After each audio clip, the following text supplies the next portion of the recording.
in France and Jenin, Palestine, and when we have time, we'll cover Russia and Ukraine, inshallah.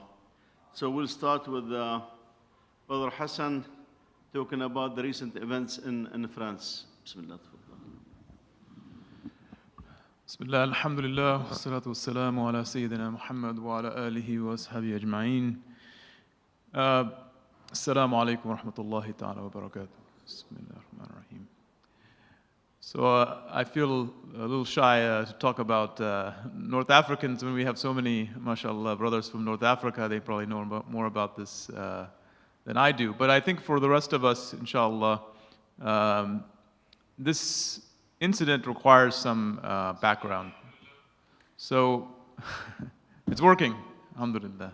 The video is working, we're live. So essentially, I think June 26th, perhaps, I don't know the exact date, but recently in a routine traffic stop, there was a 17-year-old brother from North Africa, Nahel Marzouk.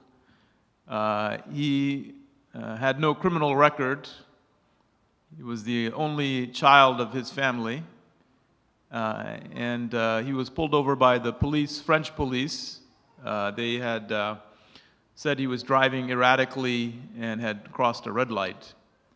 And some of you may have seen the video of him being pulled over, and there's a police holding what looks like almost like a machine gun or some kind of long gun pointed at him. And then at some point they say some things to him, and then he tries to drive off, and he's shot and killed. Allah yarhamu. So after that, of course, you've seen in the news widespread rioting really across France. There was in multiple different cities, burning of cars and buildings. One of the mayors even they tried to attack his house. To understand this incident, I think it's good to take a step back to understand the position of Muslims in France and how they got to this point, and why when such an incident happens, it triggers such a reaction.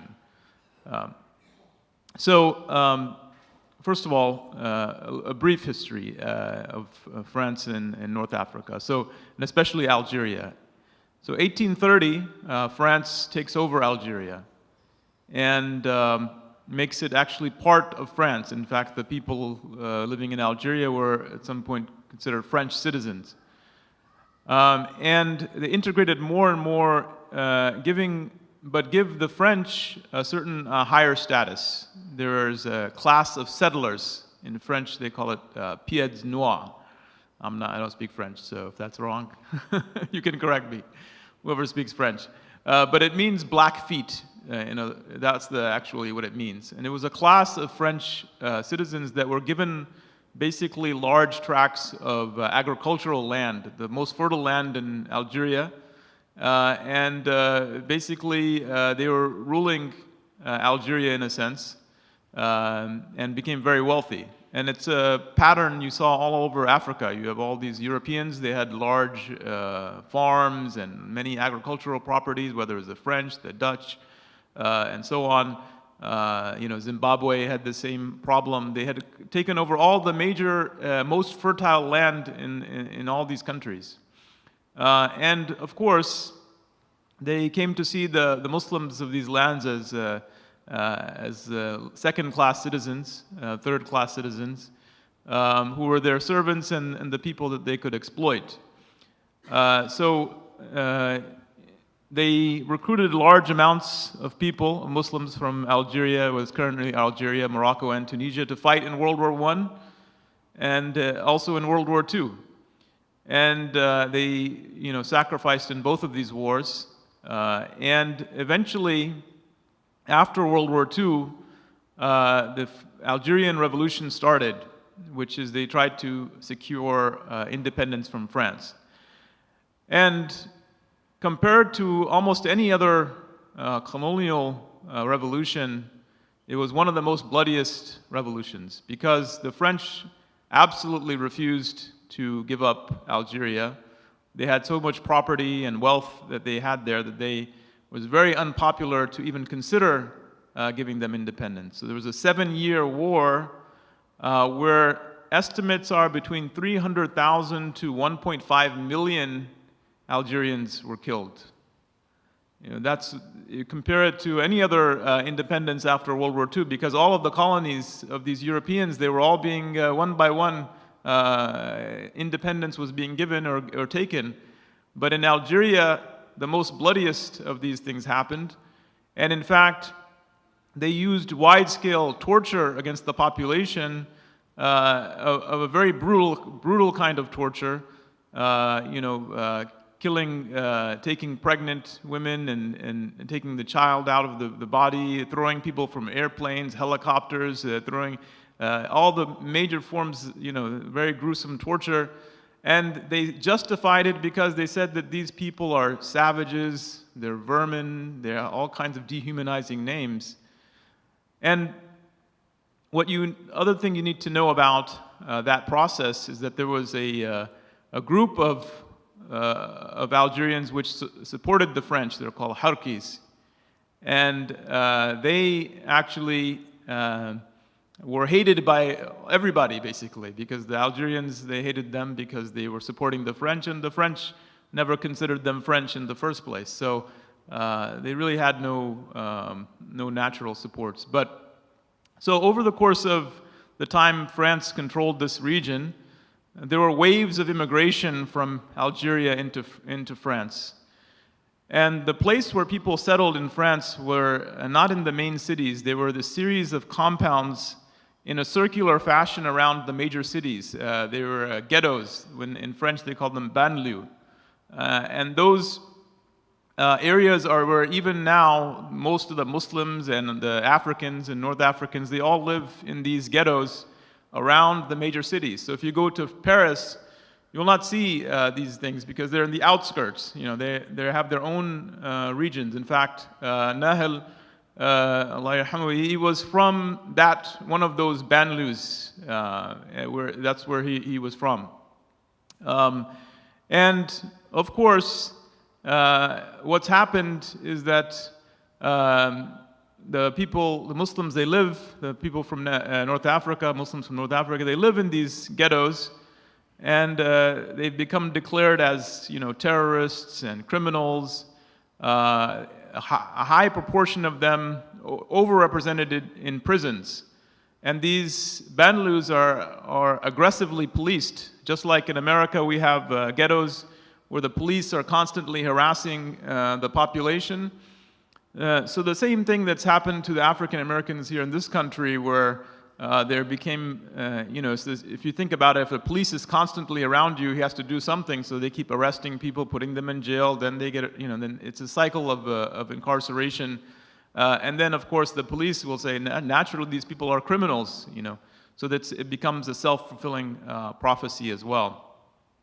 So essentially, the same mentality, which was those French colonialists in Algeria, the French police has the same mentality towards them when they're in France. They still, I was reading, I had this report from the French police union, and what they said about the riots, and you'll see this is almost the exact same thing they were saying when they were ruling Algeria. The police union says is, we are faced with these savage hordes. It is time for industrial action to fight against these vermin. And these are the kind of language that they use towards the Muslims from Algeria and France and Morocco and Tunisia and all the North Africans and Africans living in that region. So anyway, this kind of mentality has bred police brutality, and it's caused repeated rioting in the 90s, in the 80s, in the 2000s. They have numerous riots because of police brutality. So essentially, now you have the same, nothing has changed, but now you have video, you have people can see, that this was a brutal incident without any obvious need for that level of brutality. And so again, you have the riots. Essential problem is, like I said, the ghettoization of Muslims. They live in these ghettos.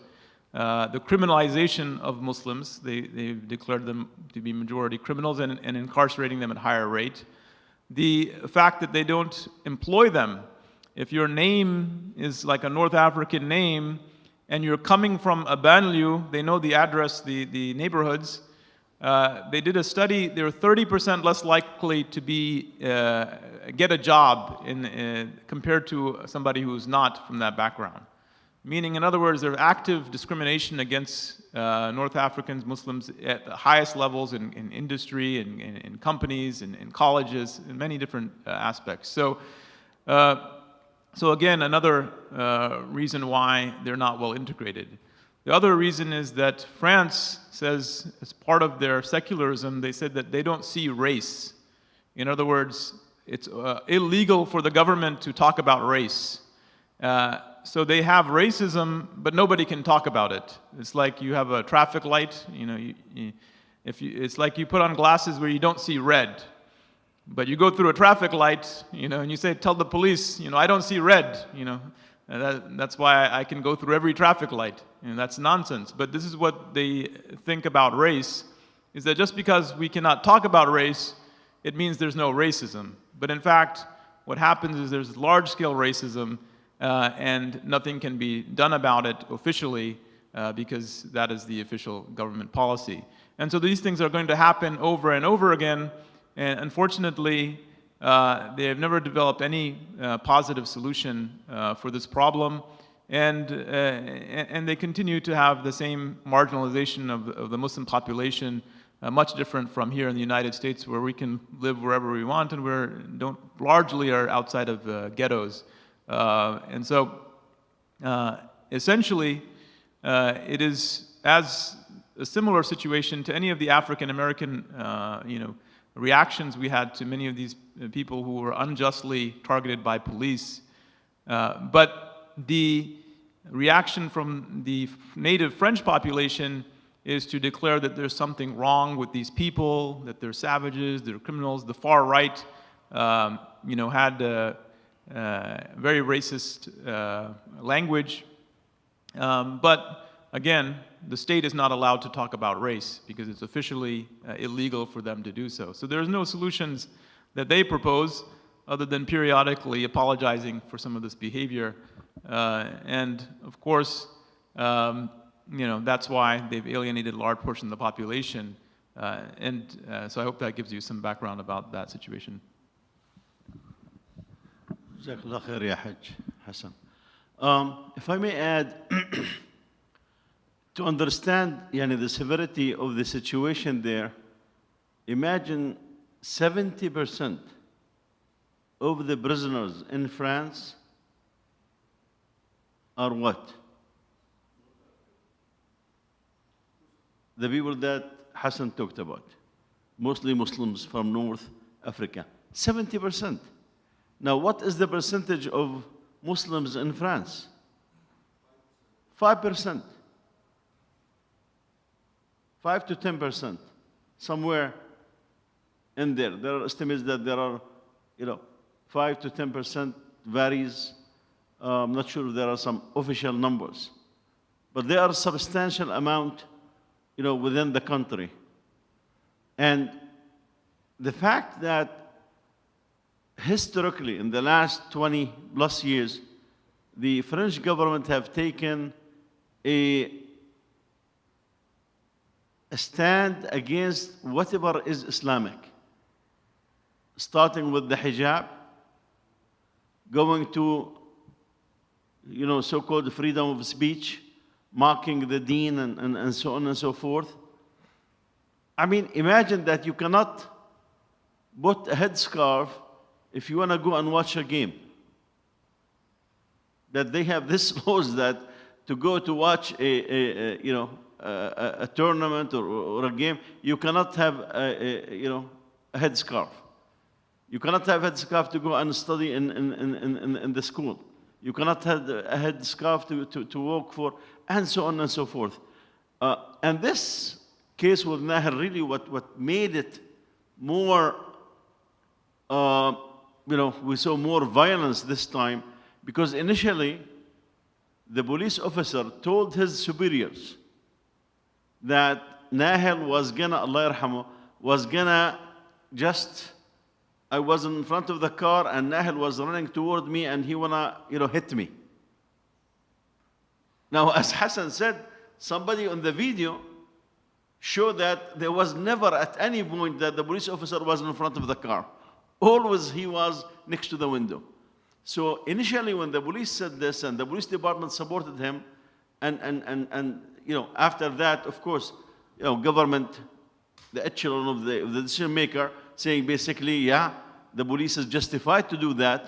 When the video came, and basically they say, wow, the police officer was not at any danger in any moment.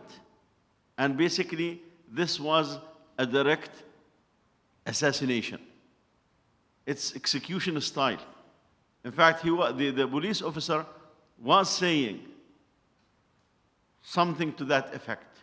That, I'll kill you, blow your head, whatever that statement is. But it was explicit that a police officer would not say this to somebody who's not armed. Who's not armed. The Nahal, Allah yarhamu, is from a Moroccan, Algerian descent. And as Hassan said, he's the only child. So all those things, and plus the history of such events that took place in France before, all of this added. And if you remember, just was it last year and the year before, when Macron started talking about Islam in a degrading manner and attacking, Islam, and when, Muslim countries start calling for boycott. So there was this, pressure that is building from all these things, and the time was when he was, Allah yarhamu, killed, that all of this explodes. And definitely there was so much damage. For many days, thousands upon thousands were arrested, and France was shaken, no doubt. I mean, when you have the president of France want to visit Germany and he will cancel the visit, this just tells you how serious is the situation. On the other side, videos have shown that him and his wife and one person from Qawm Lut, they were dancing together while all those events take place. So this just show you, this double faces. Who cares about what happened to the people? Who cares? And let me close with this. In the old days, there was a story in the press during the time of colonial era about sub-Sahara Africa. So they have an interview with a British soldier. He was attacking verbally the Africans. They are savage people, they are barbarians, they are this and this and that. And he used the evidence that one of them have bitten his hand. He said, look at them. I mean, he have bitten my hand. What he did not say is that he had a knife in his hand, that he was gonna slaughter this African. So you get this, yeah, they are savages. Why he have bitten your hand? Because you had a knife in your hand and you want to kill him. This is the same story again and again and again. That whatever the Westerner, the European is doing, this is civilization, justified. And whatever those people, are doing is, savages, barbarians, and this and that. The question is, why? And each time this thing come, they say we need to look at it. And you have to understand, when you go and visit, even if you go to England or France, you go to areas, you do not see a single white person. I remember I went to areas in London, and you only see Indian, Pakistanis, and Bengalis. Muslim, Hindus, Sikhs, and otherwise. You will not see a single white person in those localities. And you walk block after block after block. They just deserted, and it's given to them. And you can see the condition of those areas. France is much worse. I have seen some of these, in Belgium too. I mean, this is not a place where it's drug infested, crime infested, and the government does not care. So what had happened is normal and natural, because basically, after all those years of neglect, that's what you get. Khair, shifting gears, inshallah, to Palestine. For about 48 hours, there was a major attack, an invasion by the Zionist army on the city and the camp of Jenin. And for you to understand what's the difference when we talk about city and camp,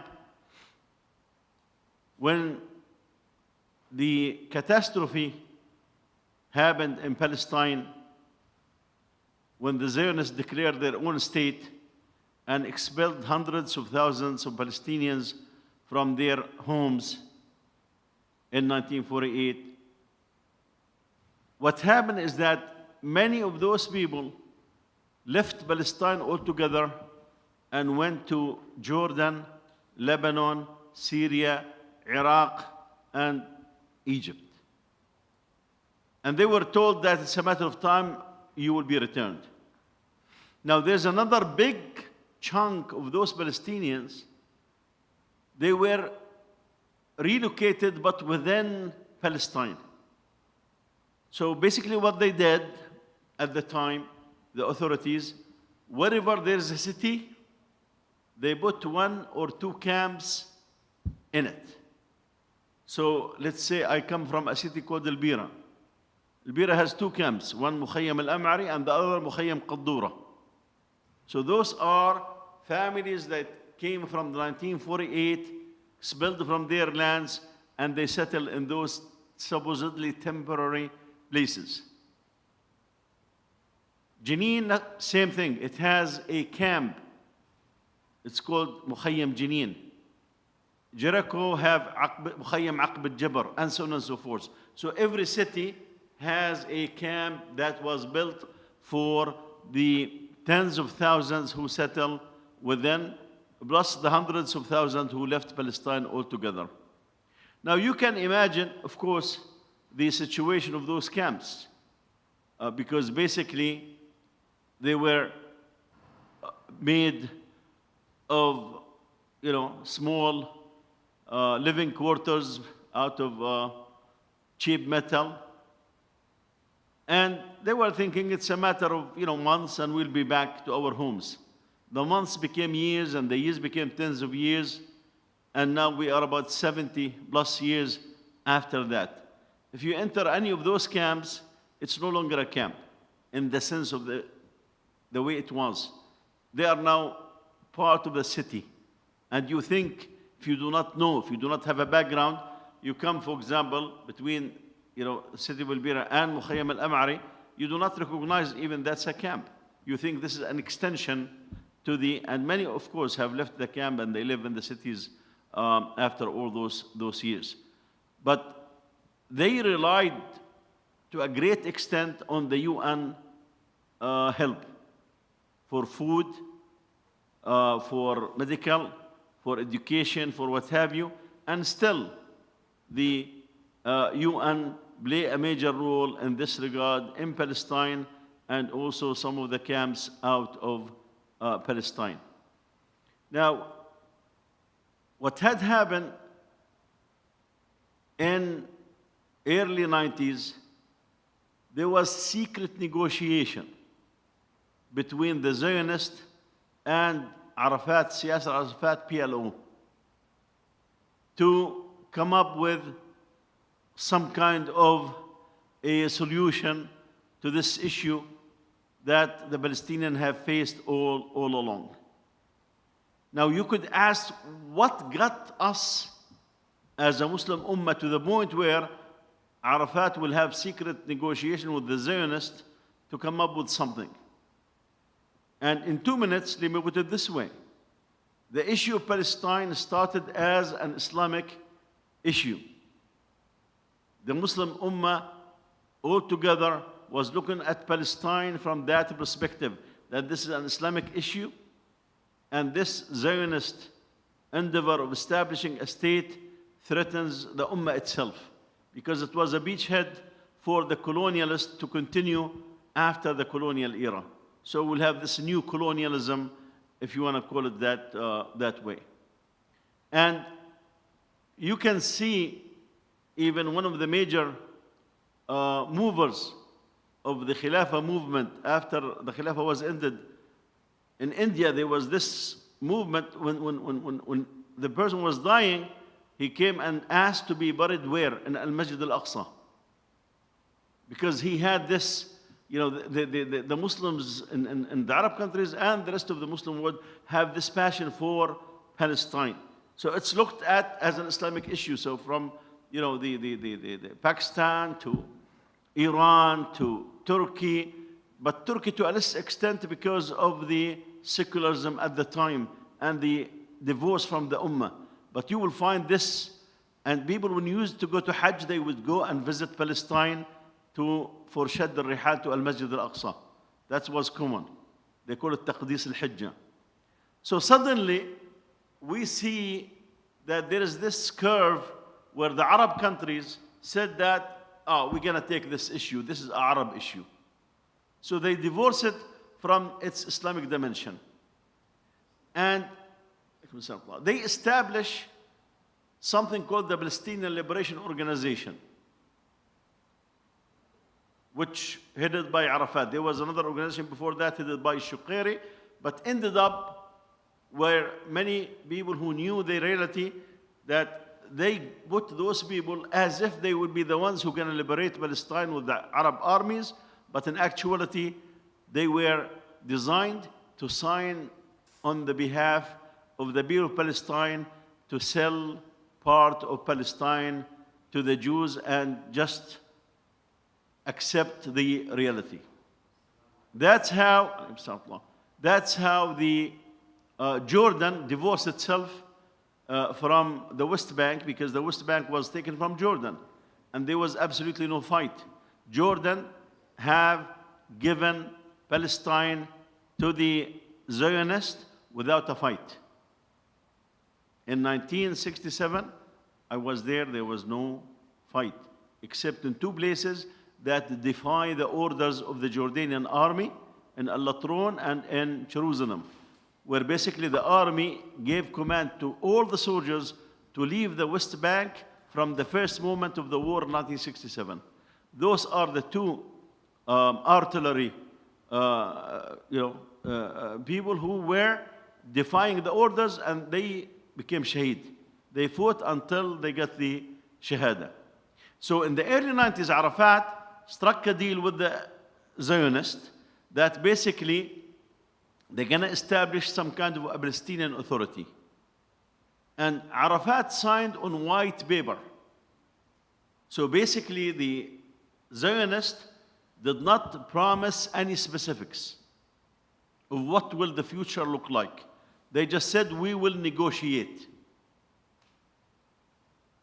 But what they agreed to is to allow Arafat and his people from this PLO, especially the Fatah, which is the biggest group within the PLO, to enter Gaza initially, and then to enter the West Bank and establish something called the Palestinian Authority. From the first day, it was clear that this deal was in no way is in the interest of the people of Palestine. I'll give you an example. The Zionists were ready for every meeting. I mean, this is what the Palestinian negotiators talk about. Those who were part of this, from Hanan Ashrawi and company, who were coached by Secretary of State Baker. I mean, he created those characters. They were there in the West Bank, but suddenly they were on the world stage talking. So when there was a meeting to discuss the water issue, the Zionists came with all the maps of where is the water. They were ready to discuss what is in their minds. The Palestinian delegation went with suits and ties. They did not even have note papers. They just went with nothing. And they were surprised when on the table was all the maps for the water. Why this is significant? Because according to a US report that was repeatedly given in one of the documentary of the public TV, that for every gallon of water the Palestinians consume, when I say Palestinians, meaning Muslims and Christians and Druze, for every gallon of water that the Palestinians consume, the Zionists consume 35 gallons. So basically, when you go to a camp, I visited Gaza in 2001. It was still allowed to go between the West Bank and Gaza, no longer the case. And I was a guest at a friend's place. We were sitting outside in the heat. There was no electricity. It comes only for 4 hours. And we were sitting and chatting, and what they're doing, we're getting a pump. Because water comes only for 2-3 hours. They want to try to get as much water from the streets to their tanks. And what they do, somebody goes to sleep, and the other brother wakes up and run the pump. So the situation is not much different in this regard in Palestine altogether. In the West Bank, electricity is much better in this regard, but water is an issue. You get water once or twice a week, and then no water. So if you look at the pictures that come from the West Bank, you see on the top of each house huge tanks. What's the tanks for? To store the water, because water will be cut the next day in this regard. This is at the same time in that same report that the public TV have shown in that documentary, that the Zionists were enjoying their time in the swimming pools. So they show the Zionists in swimming pools, big swimming pools, and they show the Palestinians they do not have water to, for irrigation for their agriculture, not to talk about the basic needs that are there. I mean, I gave this example because you need to understand what it means to live in a camp where water is not always available, electricity may or may not be available, and the education is based on the UN, and they have been striking for the last 4 months because basically the UN said, I don't have money. So there was no schools in the UN schools until 3 or 4 days ago, I guess, that somehow they found the money, and they said, whatever time that's lost, we need to study all the summer. So basically they called the teachers and the students to go. This is what the camps are going through. The other thing that the camps had traditionally, because of the need, and this is also in the cities, that the Palestinian Authority have implanted its own spies. Because part of the agreement with the PLO, or what became to be known as the Sulta al-Falastiniya, the Palestinian Authority, is that it is the job of the Palestinian Authority to do security coordination with the Zionists. What does this security coordination means? It means that they cannot go outside of their areas until they consult the Israelis. If the Zionists said, don't go, don't go. Abbas cannot leave his compound without the permission of the military governor. Abbas, supposedly the president. Okay? Now, if the Zionist army enters any locality, this is written, by the way, I'm not exaggerating.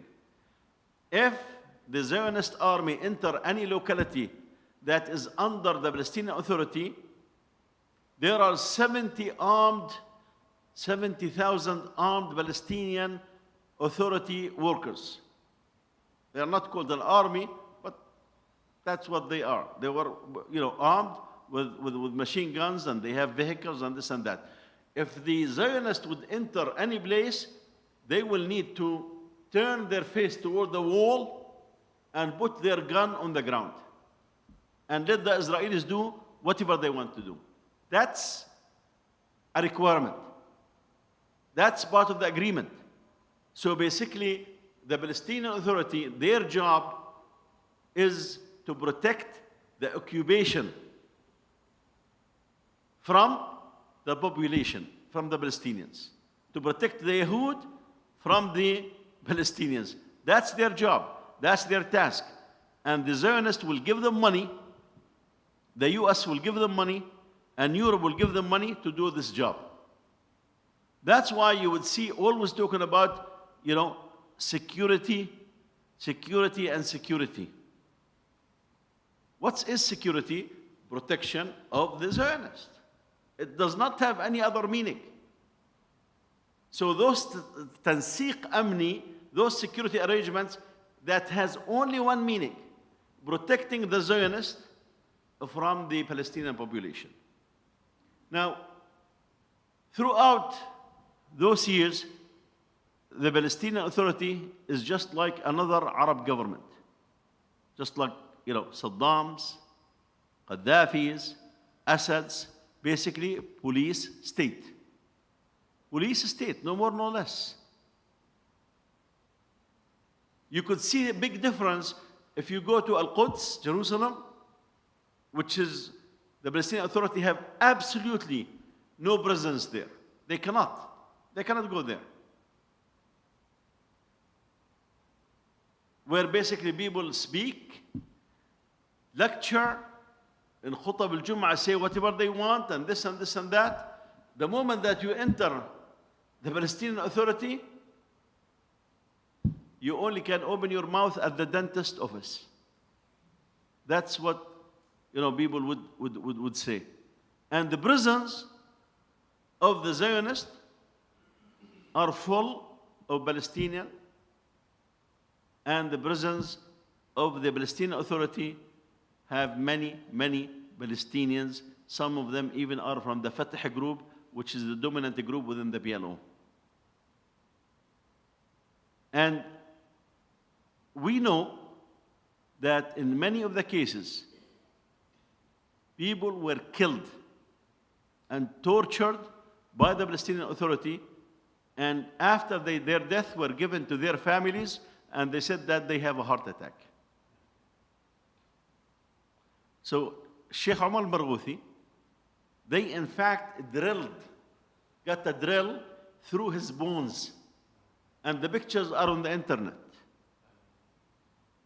So basically, the Palestinian Authority became much worse to the Palestinians than the previous Zionist occupation.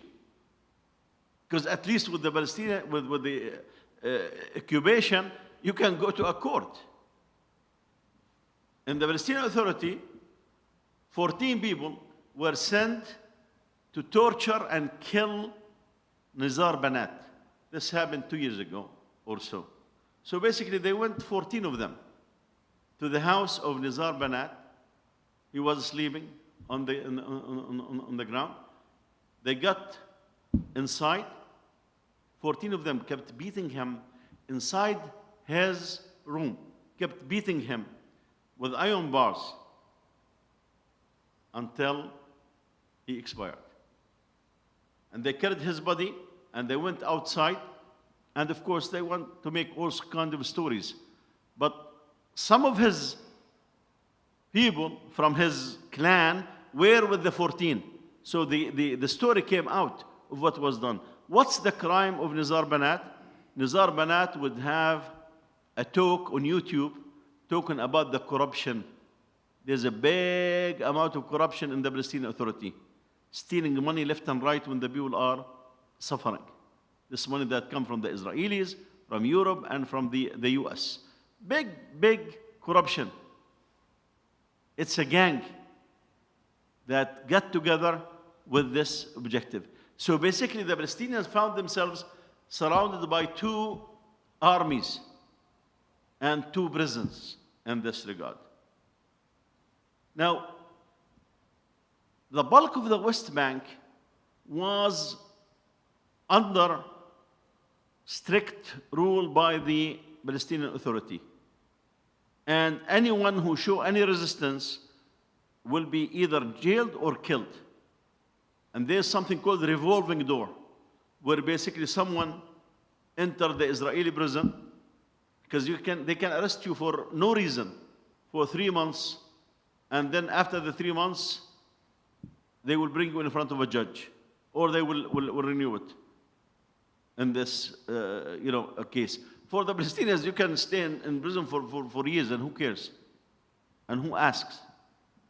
If you have the guts to go and ask, you will be in trouble yourself. So with that, they controlled the West Bank. Until a few years back, when the areas that are far from the center, the area of so-called Ramallah, that the Israelis said this is your capital, Ramallah and Beira basically like Kerry and Raleigh. The borders, you do not know, are you here or are you there? Because that's the center of all the ministers and the state, and you will see when Abbas goes from his home to the office, you will see hundreds around the line with machine guns, as if, somebody gonna do something. And people will say, let him walk in the street, who gonna care who he is anyway? But what had happened is that areas away from the center, especially in Jenin, some in Hebron, where Nizar Banat was, they do not have that control that they have in the center. In the center, in fact, there were Hamas prisoners, and they were given to the Jews when Rujub was in charge of the security. The Israelis invade Ramallah, they were in the prison, and he kept them until the Israelis came and took them. So there's no doubt what is the role of the Palestinian Authority. What happened in the last 2 years or so is that the camp of Jenin became semi-independent, meaning the Israelis, the Zionists, have no control over it. And the Palestinian Authority slowly lost control, because there was initially a big presence of the Islamic Jihad there. And they have introduced, working later on with Hamas and the Fatah Group, which is Mahmoud Abbas's clan, supposedly, that they were adamant that we need to be free from spies. That's what the Israelis suffer, because basically all the spies were taken care of. So there's no spies within Mukhayyam Jenin, because the ones who are in charge of the Mukhayyam, of the camp, are those people. Some of them call themselves Arin al-Usud, some of them call themselves Katiba Jenin, and what have you. And they are from Fatah, Hamas, but the start of this whole process was the Islamic Jihad in this regard. So a few weeks back, the Israelis realized that the Palestinian Authority lost control of Mukhayyam Jenin and some areas in Nablus, because they have lost credibility with the people of Palestine, because there were many attacks, and the Palestinian supposedly armed men who will work for that will not interfere. The Israelis will come and do whatever, as we said, that's regulation. You face the wall and you put your gun down. There were a few incidents where basically some of those armed Palestinian guards opened fire and killed Israelis. But those were very, very few exceptions. And the Palestinian Authority, of course, will apologize, and we want to investigate, and this guy maybe, with the extremists, and he's been affected by the extremists, and all this nonsense. So slowly, the Palestinian Authority lost the ground. When they announced that they're going to have election in the West Bank, and we want to also have election in Gaza, you know, remember that they lost, the Palestinian Authority lost Gaza you know, to the Hamas. So Hamas had been in charge of Gaza for about 15 years. And the Palestinian Authority in charge of the West Bank since Oslo agreement from the early 90s. Now, within the West Bank, there are pockets for Hamas and Islamic Jihad. In Gaza, they operate clearly. When I went to Gaza in 2001, you could see armed men and, you know, walking around. This is with Islamic Jihad, and this is a Hamas, and they have this thing. And basically, eventually, there was no people from the Palestinian Authority in there. They fled to the arms of the Jewish army to flee from Hamas, because basically there was a plan that the Americans have put together to take over Gaza totally. Took some people from Gaza to be trained in Egypt and other places, and at the time Mohammed Dahlan was the head of that operation. And before this group come and took control of Gaza, Hamas took the initiative and took control and kicked all of them out from their position. So they are in total charge in Gaza, and the Islamic Jihad is with Hamas. They may differ on some issues, but you will see their armed mujahideen all over the place. Now, within the West Bank, whenever the Palestinian Authority discover a Hamas or an Islamic Jihad cell, they will arrest them and either pass them to the Jews or give the Jews the direction and the names. And whenever something that is needed by the Zionists, the Palestinian Authority are the one who will tell them what's needed, who did it. Just give us some time, we'll get it for you. Why? Because they used to have many of those spies. This, in fact, is no longer the case in Mukhayyam Jenin, as we talked about, and in Nablus. So the Israelis cannot depend on the Palestinian Authority to control Mukhayyam Jenin and parts of Nablus. That's why the Israelis took the initiative of going into Nablus, going into Jenin, and we have seen this in the last year and a half or so, killing some of those people and killing also innocent people at the same time and making lots of destruction, because they can no longer rely on the Palestinian Authority in this regard. What happened 2 weeks ago or so is that they sent armed vehicles and many soldiers to go into Mukhayyam Jenin, and it looks like the Mujahideen there were ready. So they blew up one of the main vehicles that they had in it 7 soldiers. Basically, it no longer have tires, and they were taking the tires and making videos, and you could see in the internet making fun of what the Israelis have done. They injured 7 soldiers, so basically the operation went into fiasco. Now, the Israeli government now is run by the extremists. Now, Netanyahu is now a moderate compared to those people. Netanyahu is one of the most extremists, that we have seen in the history of the occupation. But now the people who are in his government are much more extreme than he is, and they are pushing for certain things.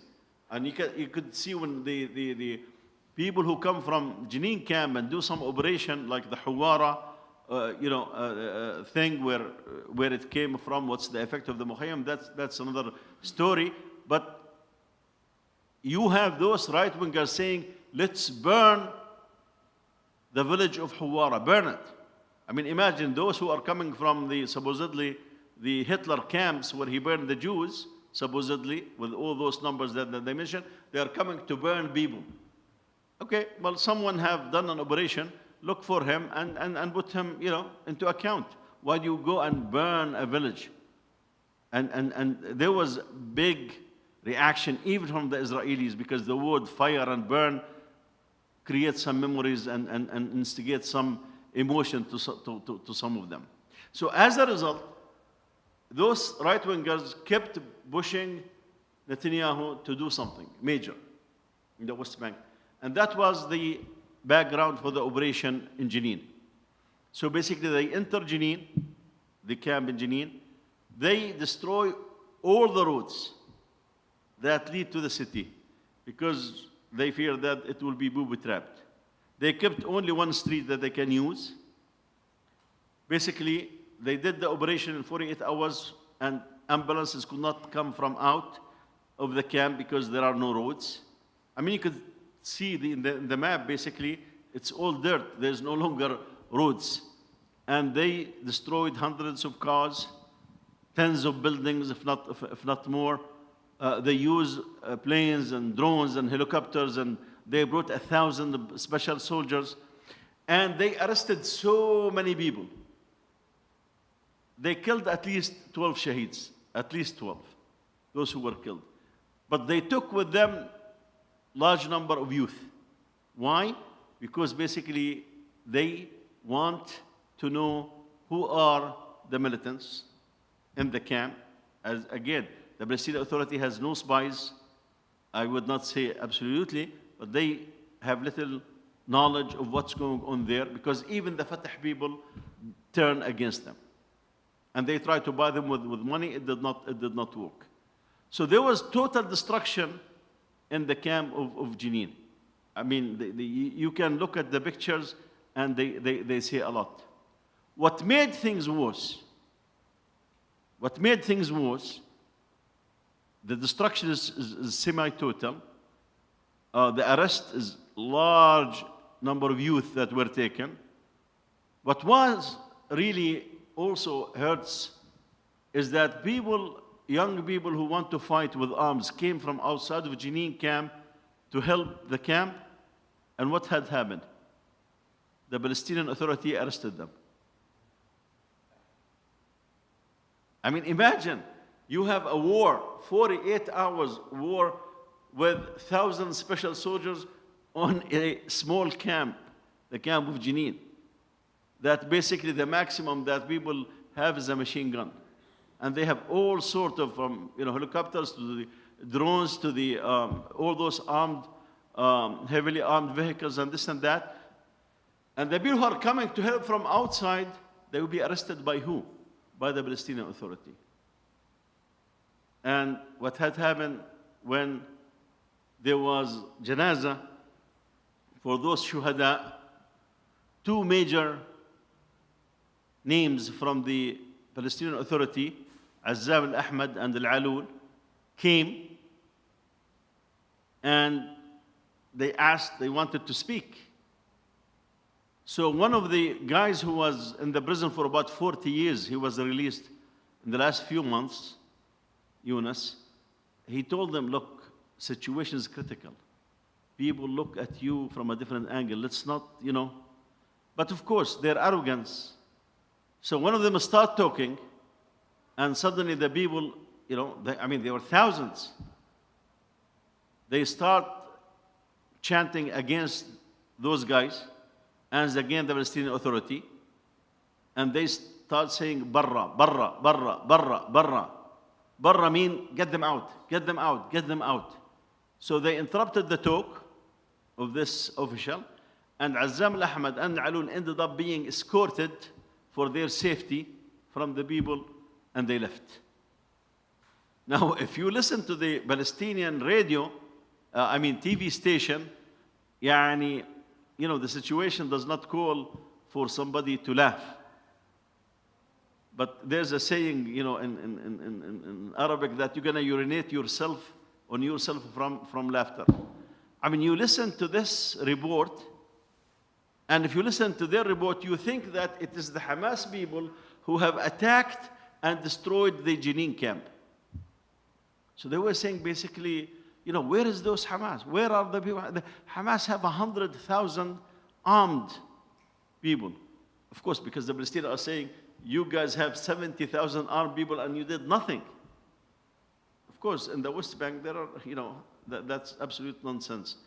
In Gaza, there's a big number, and in the West Bank, there are, some people. And basically, they said, not a single missile came from Gaza. Not a single bullet, not a single this, not a single that. Because basically, the significance of what had happened, the Palestinian Authority have lost whatever remained of its influence in the West Bank. They will try to regain it, but the cause is lost. And that's why it brings me to the most important point of all of this. It looks like the right-wing Israeli government have already decided to basically annex the West Bank, all but without mentioning it. Meaning that the reality is the West Bank is part of the Zionist entity. The Palestinian Authority is there by name in this regard, without saying yes. So basically, no future Palestinian state, no future Palestinian influence. And in fact, the rumor went out last week that the Palestinian Authority will be bankrupt, to the point that the authorities have to come and deny this and accuse the right-wingers that they plan all those rumors. Let's see, Hassan, if you have something to add in this regard. No? I mean, I obviously, whether Hisham is the expert on Palestine, but when people did say the Oslo Accords was the unconditional surrender of the Palestinian struggle for independence.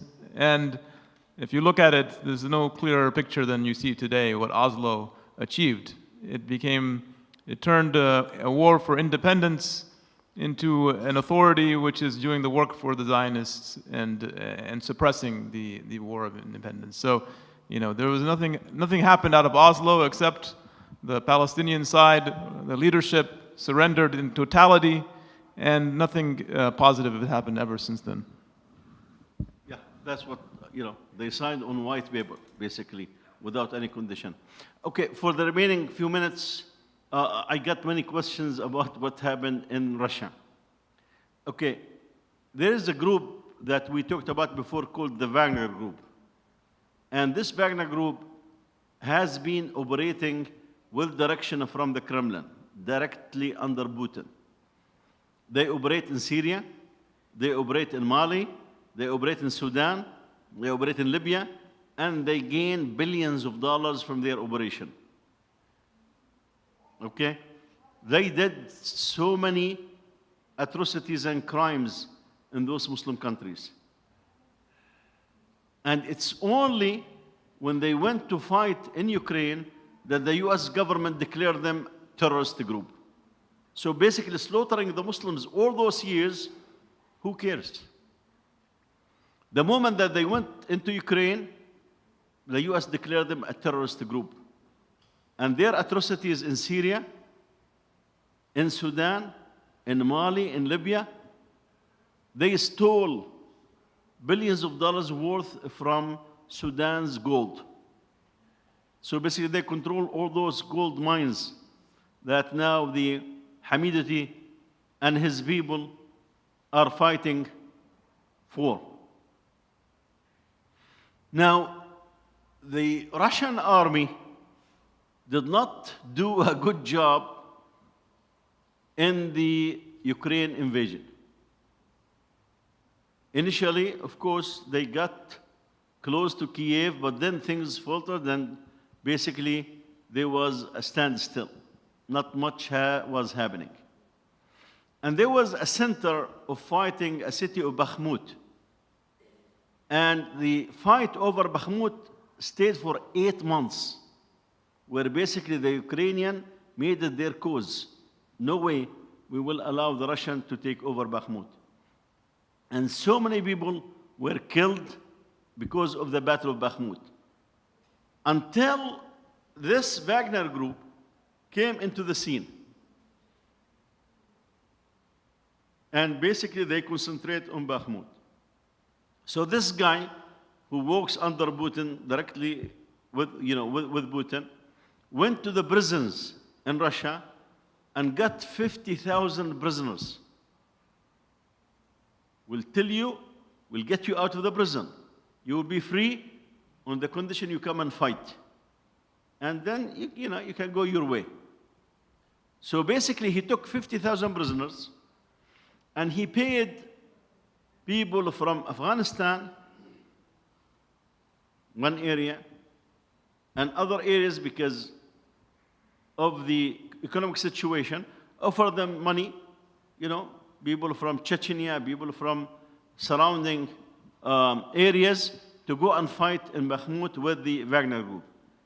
And as we said, 8 months of fighting, the Russian army could not do much, but the Wagner Group eventually took over Bakhmut. In fact, they would lose few hundred of them for every 3-4 meters of land. That's how they gained on Bakhmut.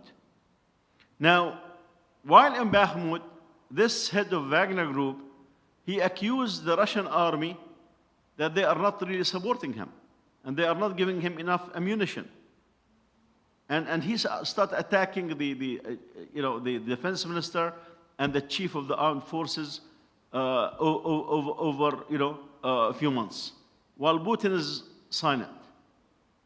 Now, they did get to take over Bakhmut, all of it, and there was an agreement with the Russian army that Wagner will give Bakhmut to the Russian army. I mean, Wagner Group, they are also Russians, other those mercenaries that are with him.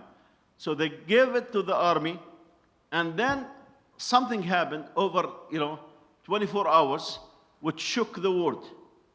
Basically, this guy came and said that I want the defense minister and the chief of the army to be removed. And we are starting a sort of a rebellion, and we're going to march to the Kremlin, to Moscow, to achieve our goals. I mean, imagine Russia is in a war with Ukraine, and you have a bulk of mercenaries that's called the Wagner Group, who have achieved the bulk of the victory in Bakhmut. They are saying basically, we are now against those people. Not that they are with Ukraine. No, I mean, they are against Ukraine, but they're saying something is wrong with the armed forces. They did not fight, right? And they prevent us from having the armament. We will go against them. And they start marching. They took over a base that was used to fight in Ukraine. And they said, we're going to march toward Moscow. All of this happening without Putin doing anything.